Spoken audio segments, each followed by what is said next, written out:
Good morning.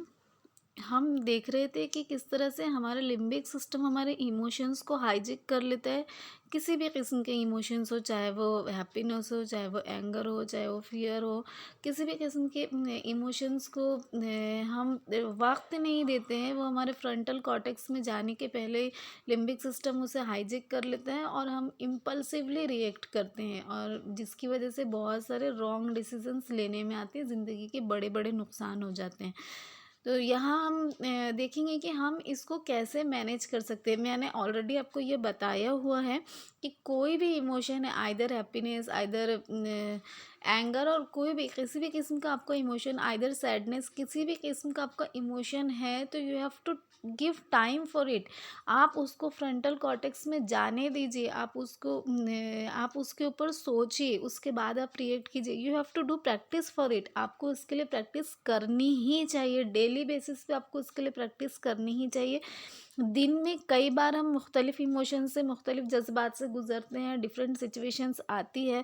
किसी की बात पर हमको बहुत गुस्सा आ जाता है, किसी की बात पर हम बहुत एकदम से बहुत खुश हो जाते हैं, या कभी किसी की बात पर हम दुखी हो जाते हैं। तो जब भी कोई भी स्टिमुलस हमारे सामने आए, कोई हमें कुछ कहे, या कोई सिचुएशन वाक़ई हो जाए, कुछ भी हो, तो हमें पहले उसको कुछ वक्त देना है। 5 से 10 मिनट आप उसे दीजिए। ऐसे जनरली 15 to 20 मिनट्स ओवरऑल लगते हैं, लेकिन अगर आप 5 से 10 मिनट भी अगर आप उसको देते हैं, 5 से 10 मिनट्स भी अगर आप उसको देते हैं, तो भी बहुत फ़र्क पड़ता है, और उतनी ही देर में आप सोचने के समझने के काबिल हो जाते हो। और लेकिन अगर आपने वक्त नहीं दिया उसको, आप ऐसा सोचिए कि कोई भी सिचुएशन आए, कोई आपको कोई कुछ कह दे, कोई हादसा हो जाए, कुछ हो जाए, तो आपको पहले रुकना है। आपको पहले 5-10 मिनट खुद को देने हैं, आपको इमीडिएट रिस्पॉन्ड नहीं करना है। तो ये होगा कि वो लिम्बिक सिस्टम से सिग्नल इधर फ्रंटल कॉर्टेक्स में जाएंगे। आप उसके के ऊपर सोचेंगे, जब आप उस पर सोचेंगे तो आपको खुद समझ में आएगा कि अभी आपको कैसे रिएक्ट करना है। और आप वो सिग्नल फ्रंटल कॉर्टेक्स में जा ही नहीं रहे हैं, लिम्बिक सिस्टम से ही वह रिस्पॉन्स आ रहा है, तो वो इम्पल्सिवली रिएक्शन होता है। तो यहाँ पे हम एक पर्टिकुलर इमोशन एंगर लेंगे कि एंगर को हम किस तरह से मैनेज कर सकते हैं। ये तो मैंने ओवरऑल सारे ही इमोशंस के लिए बात की कि आप उसको वक्त दो, लिम्बिक सिस्टम से फ्रंटल कॉर्टेक्स में आप उसको आने दीजिए, सिग्नल्स को आने दीजिए, आप उसको सोचिए, समझिए, देन रिस्पॉन्ड कीजिए। Anger management: holding on to anger is like grasping a hot coal with the intent of throwing it at someone else. You are the one who gets burn.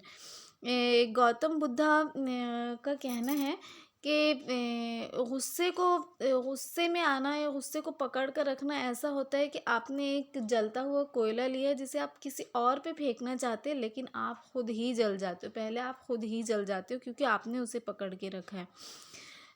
तो anger क्या है देखेंगे, what is anger. ये तो गौतम बुद्ध की definition थी, उनका ऐसा मानना है इसके बारे में। अकॉर्डिंग टू साइकोलॉजी हम देखते हैं कि एंगर क्या होता है और हम इसे कैसे मैनेज कर सकते हैं।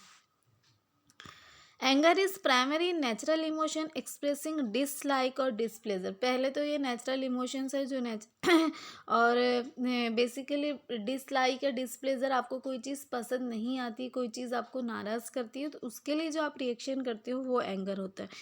दो मैनी ए टाइम्स अनवांटेड और irrational, it is a very common emotion that everybody experiences in their life from time to time. हालाँकि ये गुस्सा तो उसी चीज़ पर आता है जिसको आप पसंद नहीं करते, जो चीज़ आपको नाराज़ करती है। लेकिन फिर भी बहुत मर्तबा ऐसा होता है कि ये काफ़ी इर्रेशनल होता है, यानी ऐसी कोई गुस्से वाली बात नहीं होती, ऐसी कोई बड़ी बात नहीं होती, लेकिन फिर भी आपको उस पर बहुत गुस्सा आ जाता है, फिर भी आप उस पर इम्पल्सिवली रिएक्ट करते हो।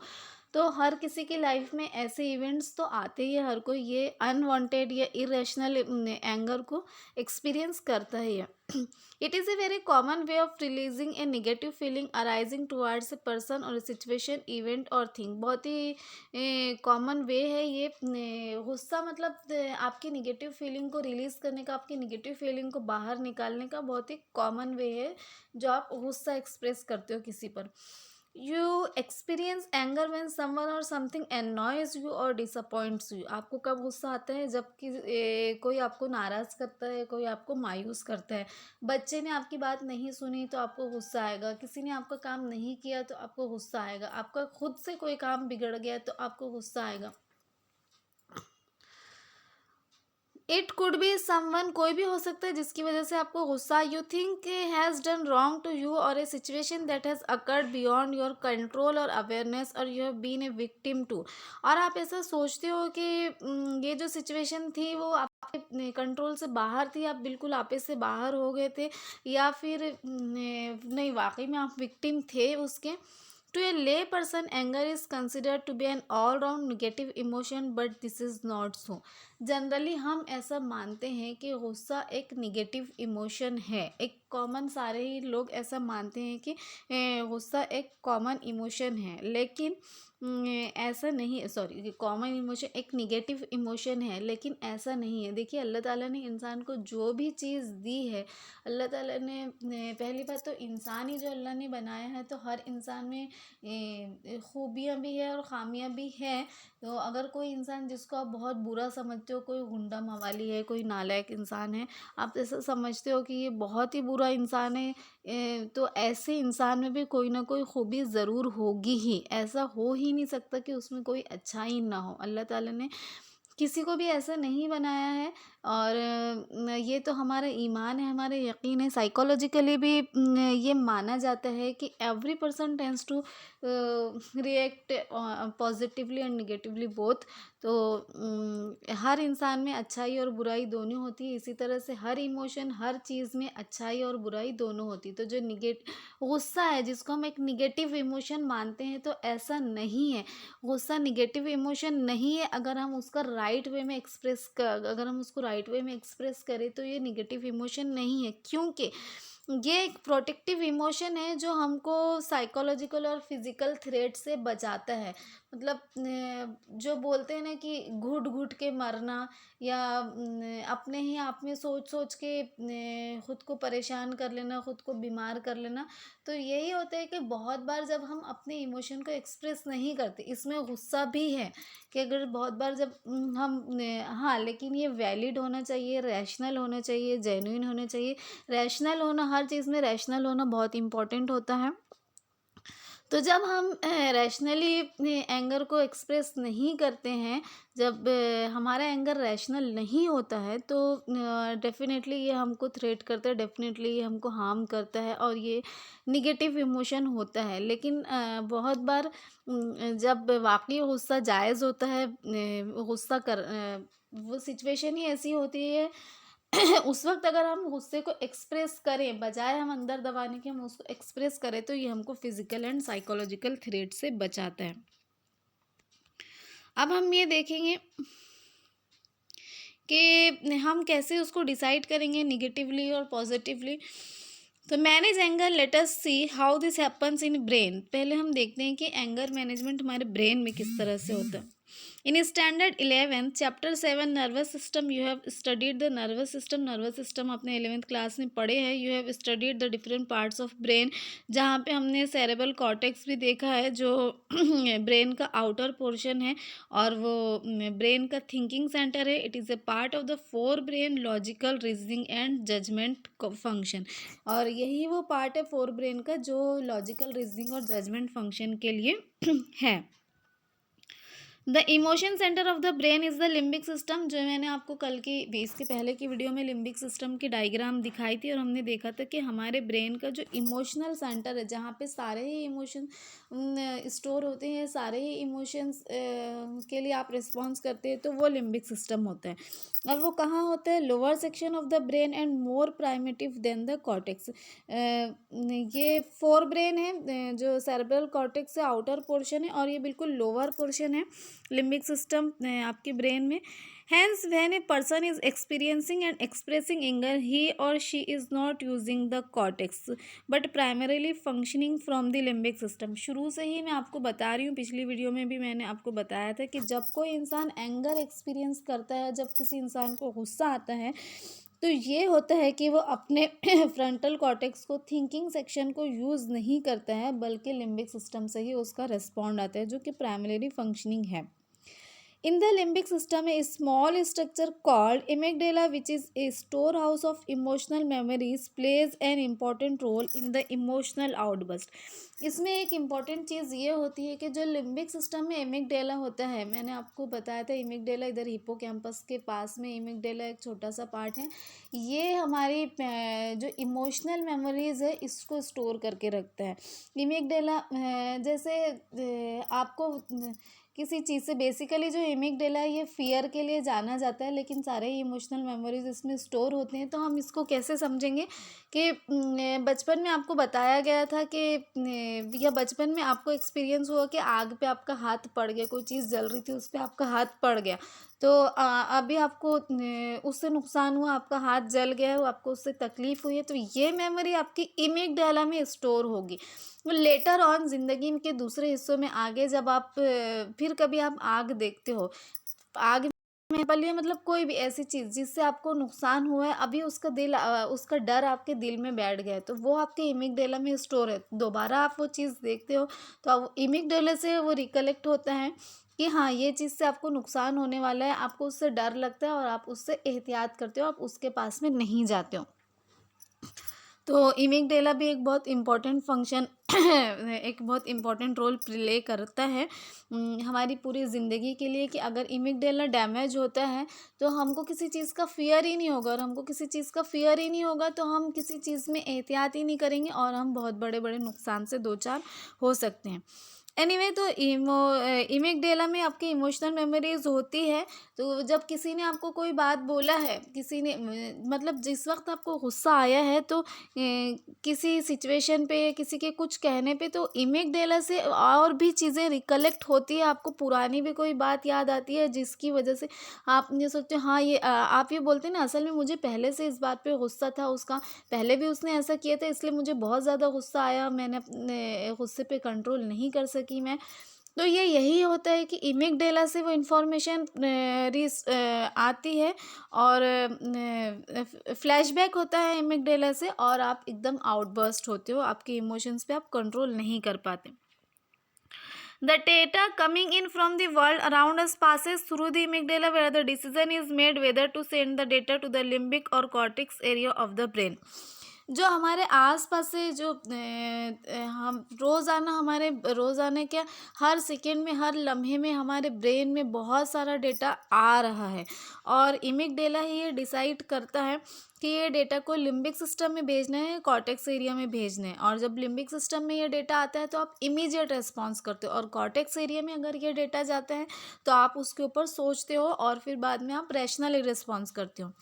If the coming data triggers enough of an emotional charge, the amygdala can override the cortex. अगर जो डेटा ये आ रहा है, जो बाहर से हमको जो स्टिमुलस आ रहे हैं, जो पल्सेस आ रही हैं, और किसी भी डेटा हम किसको बोल रहे हैं, जो सारी चीज़ें अभी मैं आपको पढ़ा रही हूँ, मेरे सामने ये बुक है, ये मेरी नज़र से गुज़र रहा है, रूम में सारी चीज़ें मेरी नज़र से गुज़र रही है, सराउंडिंग से कुछ आवाज़ें आ रही हैं, कुछ मेरे सामने कलर्स दिख रहे हैं, ये सारे ही इन्फॉर्मेशन मेरे ब्रेन से गुजर रही है और फिर वहाँ से एमिगडाला डिसाइड कर रहा है कि ये चीज़ें लिम्बिक कॉर्टेक्स में जाना चाहिए या फिर आपके लिम्बिक सिस्टम में जाना चाहिए, कॉर्टेक्स एरिया में जाना चाहिए।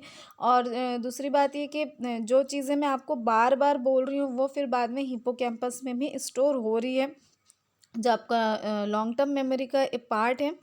तो बहुत बार ये होता है कि जो हमने ऊपर देखा, हमने आपको कल भी बताया था कि जो आपका लिम्बिक सिस्टम है वो आपके कॉर्टेक्स को हाईजैक करता है, मतलब ओवरराइड करता है, कि बहुत बार ये होता है कि जो लिम्बिक सिस्टम है आप वहाँ से ही रिएक्ट करते हो, और जो इन्फॉर्मेशन है वो कॉर्टेक्स एरिया में जा ही नहीं पाती, आप उसके पहले ही रिएक्ट करते हो। During an overriding event the amygdala goes into action without much regard for the consequences, since the area of brain is not involve in judging, thinking और इवेल्यूएटिंग। इसमें ये होता है जब ओवरराइडिंग होती है इवेंट के, जब हाईजैकिंग होती है आपकी थिंकिंग को, जो हाईजैक करता है एमिगडाला, तो लिम्बिक सिस्टम, तो ये होता है कि जो इमिगडेला है वो फ़ौरन एक्शन में आता है। इमिगडेला आपके इमोशनल रिस्पॉन्स के लिए रिस्पॉन्सिबल है।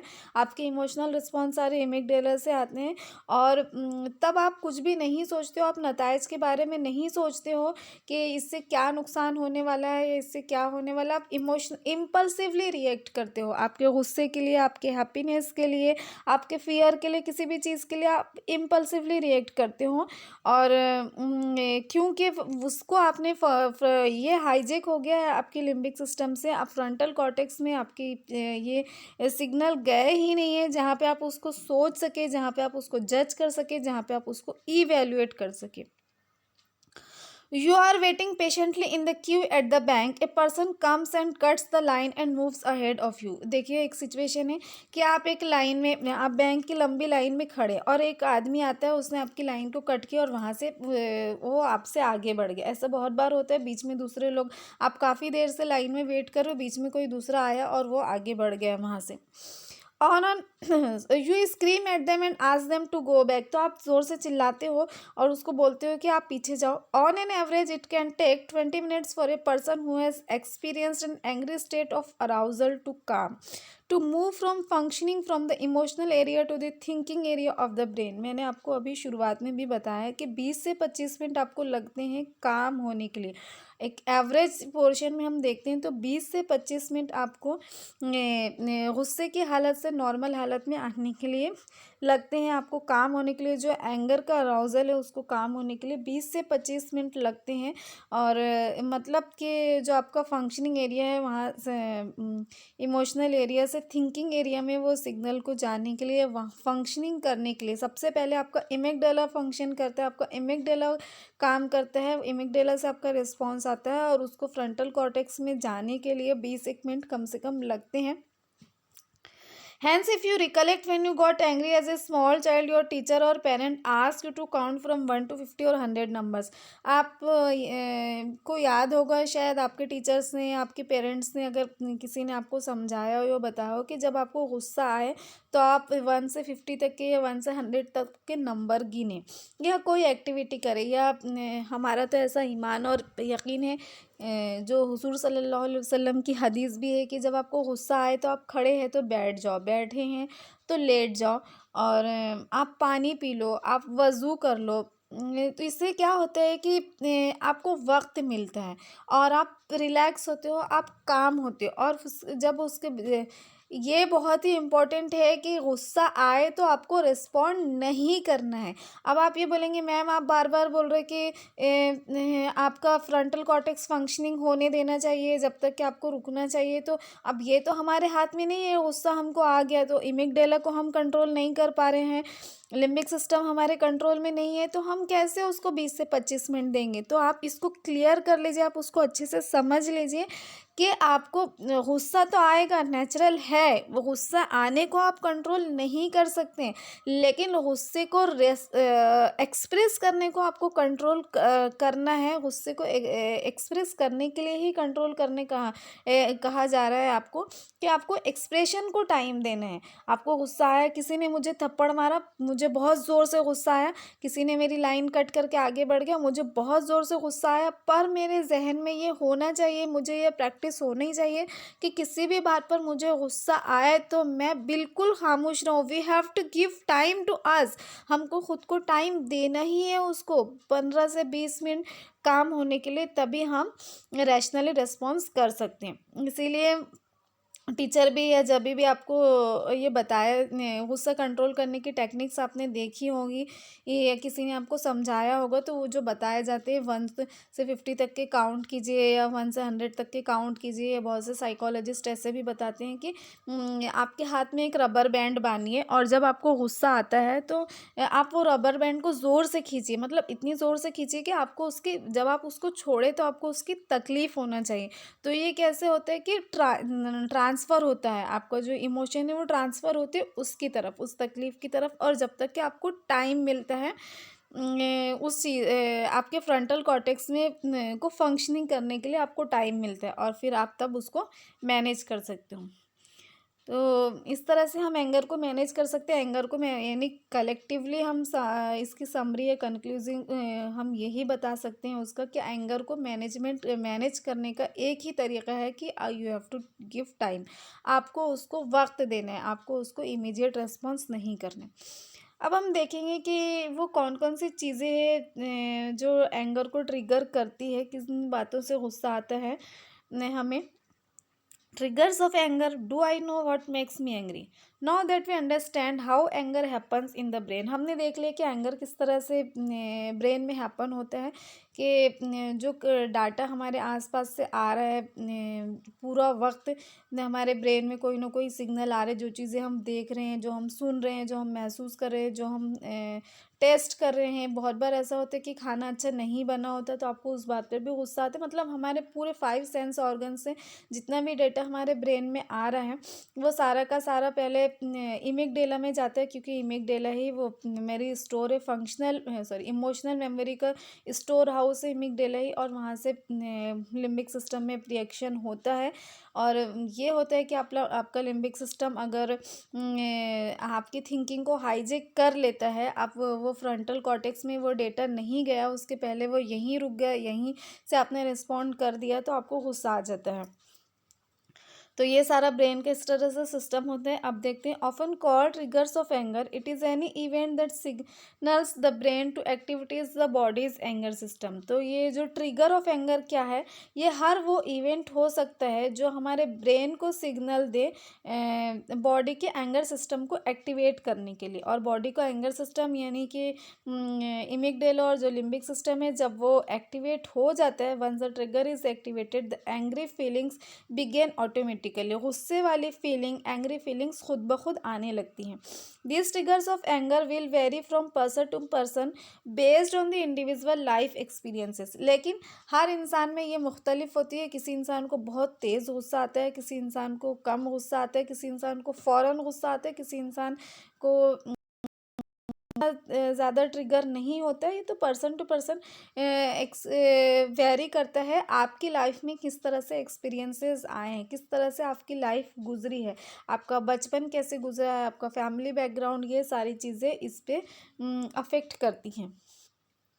Example, if you have been bullied or shamed in school as a student, you will have a strong resentment towards someone or situation in relationship etcetera. मिसाल के तौर पर अगर स्कूल में आपको किसी ने बुली किया है, स्कूल में किसी ने आपको परेशान किया है, स्कूल में किसी ने आपके साथ में रैगिंग की है, या कोई ऐसा हादसा स्कूल में हुआ है जिसकी वजह से आपको शर्मिंदगी हुई है, या फिर आपने इंसल्ट फील की है, तो ये ऐसा होता है कि अभी एक आपकी टेंडेंसी बन जाती है कि हर सिचुएशन के लिए, इवन रिलेशनशिप में भी या दूसरे लोगों के लिए, आपके दिल में गुस्से के जज्बात होते ही हैं दैट आर कंट्रोलिंग और थ्रेटनिंग। और तो ये क्या होता है, इससे क्या होता है कि ये जो गुस्से के जज्बात आपके अंदर पैदा हो जाते हैं किसी इंसिडेंट की वजह से, ये आपको कंट्रोल करने लगते हैं, आपको थ्रेटनिंग करने लगते हैं, और जिसकी वजह से आपको फिजिकली और साइकोलॉजिकली नुकसान पहुंचते हैं।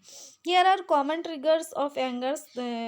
वर्बल और नॉन वर्बल ट्रिगर्स होते हैं एंगर के। क्या होता है, subject abusive language causing feeling of being disrespected or devalued. कोई इंसान आपको ऐसी बात बोल दे जिसकी वजह से आपको डिसरेस्पेक्टेड लगे या डिवैल्यूड लगे, आपको ऐसा लगे आपकी कोई वैल्यू नहीं है, आपको कोई कीमत नहीं है, कोई आपको बहुत हल्का समझ रहा है, कोई बहुत आपको नीच समझ रहा है। फीलिंग ऑफ बीइंग क्रिटिसाइज्ड और स्कॉल्डेड। कोई आपको ये लग रहा है कि लोग आप पर तनकीद करते हैं, या क्लासरूम में आपको डांट दिया गया है ज़ोर से, या फिर आप इंसल्टेड फील करते हो। शेमिंग, ब्लेमिंग, ये सारे वर्बल ट्रिगर है जिसकी वजह से आपको गुस्सा आता है। नॉन वर्बल क्या होते हैं, mostly through gestures and facial expressions. किसी के एक्सप्रेशन देख के आपको गुस्सा आ सकता है, कुछ निगेटिव इमोशंस उसके चेहरे पे दिख रहे हैं, या जिस तरह से आप चाह रहे हो वैसा उनका रिस्पॉन्ड नहीं मिल रहा है। फीलिंग ऑफ बीइंग, जैसे सपोज आप बहुत दिनों के बाद घर आ रहे हो और आप ऐसा सोच रहे हो कि सारे ही लोग बहुत ज़्यादा एक्साइटेड होंगे, सब बहुत ज़्यादा खुश होंगे, लेकिन जब आप घर आते हो तो आप देखते हो कि सारे लोग अपनी अपनी एक्टिविटीज़ में मसरूफ़ है, किसी ने आपको ऐसे वार्म वेलकम नहीं किया है।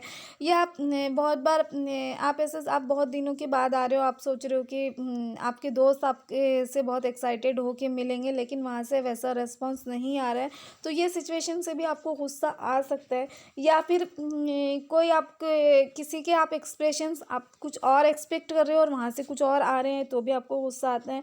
बहुत बार अगर आपको ऐसा लग रहा है कि सामने वाला आपको निग्लेक्ट कर रहा है, आपको इग्नोर कर रहा है, तो या वो रिजेक्शन की फीलिंग है, उसकी वजह से भी आपको गुस्सा आ सकता है। किसी चीज़ पे आपको डिसअपॉइंटमेंट है, मायूसी है, या किसी ने आपकी किसी ने आपको बुरे एक्सप्रेशन से देखा है, मतलब या बुरे एक्सप्रेशन से देखा नहीं, मतलब अगर आपने कुछ अच्छा काम किया है, या आपने किसी भी एक्टिविटी पे आप चाह रहे हो कि लोग आपकी तारीफ़ करें और सामने वाला आपकी तारीफ़ नहीं कर रहा है, तो ये सारी चीज़ें आपके गुस्से को ट्रिगर करती हैं। तो ये तो वर्बल हो गया, नॉन वर्बल हो गया। एक फिज़िकल भी होता है, मतलब ने देखिए, वर्बल और फिज़िकल को आप मिक्स नहीं करेंगे। वर्बल हर वो चीज़ जो मुँह से बोली जाए, जो ओरली हो। किसी ने आपको डाँटा है, किसी ने आपकी इंसल्ट की है, किसी ने आपको ज़ोर से बोला है, किसी ने आपको बुरे अल्फाज से बोला है, किसी ने आपको क्रिटिसाइज़ किया है, तनकीद आप पे किया है, तो ये सारी चीज़ें वर्बल ट्रिगर।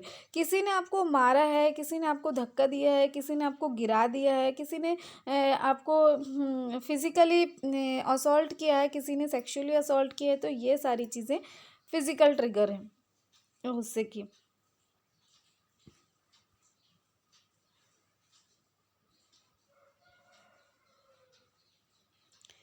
ये एक्टिविटी 11 और एक्टिविटी 12 हम इंशाल्लाह कल की क्लास में देखेंगे। कल एक और वीडियो में अपलोड करूँगी इंशाल्लाह। अभी ये तभी हम एंगर को पूरा अच्छे से समझ लेंगे कि एंगर अभी तो हमने ये देख ही लिया है कि वो किस तरह से ब्रेन में काम करता है, उसका क्या सिस्टम होता है, हम उसको किस तरह से मैनेज कर सकते हैं। अभी हमने ये भी देख लिया कि कौन कौन सी चीज़ें हैं जिनकी वजह से हमको गुस्सा आता है, तो हम इसको और किस तरह से मैनेज कर सकते हैं और कैसे हम एंगर पे अपने काबू पा सकते हैं, ये सारी ही चीज़ें हम नेक्स्ट वीडियो में देखेंगे इंशाल्लाह। Have a good day.